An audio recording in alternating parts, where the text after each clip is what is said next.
Hi guys, இன்னைக்கு நம்மளோட சேனலில் அரண்மனை 4 படம் எப்படி இருக்குன்னு இப்போ பார்த்துடலாம். இந்த படத்தோட கதை என்னன்னா, நம்ம தமன்னாவும் சுந்தர்சியும் அண்ணன் தங்கச்சா இருக்காங்க.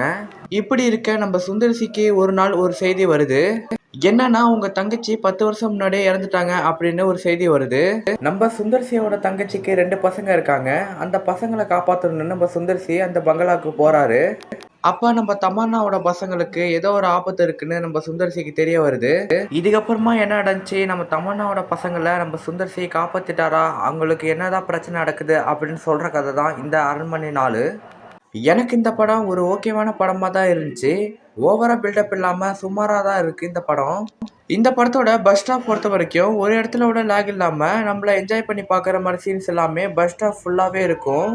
அதனாலேயே பஸ் ஸ்டாப் உங்களுக்கு எல்லாருக்குமே பிடிக்கும். ஆனால் இந்த படத்தோட செகண்ட் ஹாஃப் அந்த அளவுக்கு ஒர்க் அவுட் ஆகல. இந்த படத்தில் இன்ட்ரோல் பிளாக் வரைக்கும் எல்லாம் நல்லா தான் இருக்கும். ஆனால் இந்த படத்தோட செகண்ட் ஹாஃப் எனக்கு சுத்தமாக பிடிக்கல. ஏன்னா இந்த படத்தில் செகண்ட் ஹாஃப் பொறுத்த வரைக்கும் அரண்மனை 1, அரண்மனை 2, அரண்மனை 3 எல்லாம் கலந்து எடுத்த மாதிரி ஒரு கலவையாக தான் இருந்துச்சு. அதனாலேயே இந்த படத்தில் பஸ் ஸ்டாஃபோட செகண்ட் ஹாஃப் எனக்கு சுத்தமாக பிடிக்கல.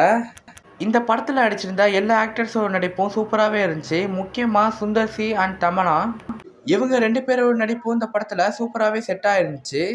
அண்ணன் தங்கச்சி பாசத்தை படம் ஃபுல்லாகவே நல்லா காட்டியிருப்பாரு சுந்தர்சி. மற்றபடி மற்ற ஆக்டர்ஸோட நடிப்பும் இந்த படத்துல சூப்பராகவே செட் ஆயிருந்துச்சு. இந்த படத்துல காமெடியை பொறுத்த அளவுக்கு எந்த ஒரு குறையும் சொல்ல முடியாது. ஏன்னா இந்த படத்துல பஸ் ஸ்டாப் செகண்ட் ஹாஃப் 2 இடத்துலையும் காமெடி சூப்பராக ஒர்க் அவுட் ஆயிருக்கும். அதனாலே காமெடியை எந்த ஒரு குறையும் சொல்ல முடியாது.